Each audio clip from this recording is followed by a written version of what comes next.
Persuade my audience the significance of the historical event regarding the woman as a citizen, as well as the Constitution of Rights. Given that the women currently have the rights to vote as a United States citizen, it's important to look at the historical event and exercises which allowed men and women to be treated as an equal. Hello everyone, my name is Lolita. Today I will discuss the history of women's suffrages in regards to women's right to vote, as well as women's right as an American citizen. Let us begin with the history of women's right to vote.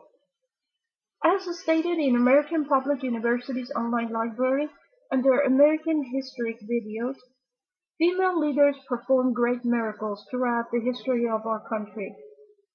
In addition, I found out that no woman was able to serve on a jury, and they were considered as incompetent to testify.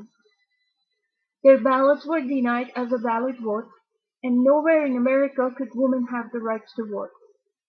Elizabeth Cady Stanton and Susan B. Anthony were among the first two who started motivating women to fight for their equal rights.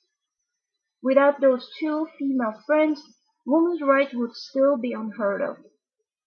For the first time in United States history, on November 2, 1920, 8 million women went to polls and exercised their right to vote. Now that we know about the history of women's suffrages, I will cover some facts about women's right as an American citizen. Let's look at the historical event that had a big impact on women being considered as a citizen, as well as constitutional rights. Leaders like Susan B. Anthony used the term whole people to inform the audience who considered men and women have equal rights.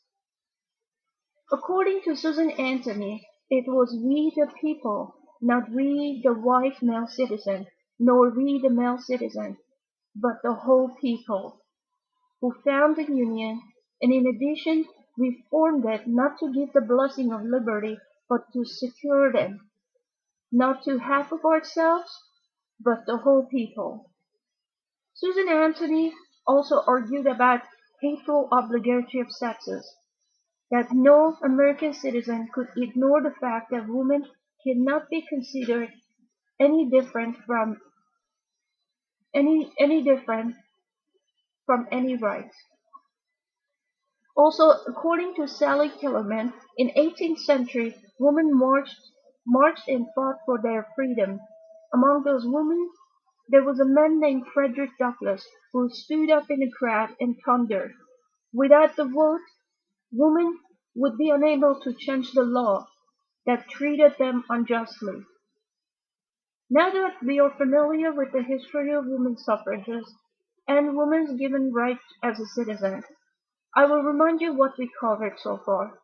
Today I informed you that the solid fact about the women's right, according to American history, our women fought for their rights to be considered equal to men. And we also realized that no woman could have served on a jury, and they were considered as incompetent to testify, and their opinions were not taken into consideration. Over 8 million women finally were successful to achieving the rights to vote in 1920. Leaders like Elizabeth Cady Stanton and Susan B. Anthony cannot be forgotten. Because of them, today women have rights to consider equal and have rights to vote. Without their efforts, women today may still have not been considered equal to men, and to be considered equal to have rights to vote.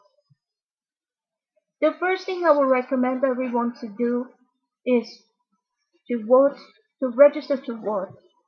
And in an upcoming election, let's exercise our rights, and let's exercise the rights to vote as a United States citizen.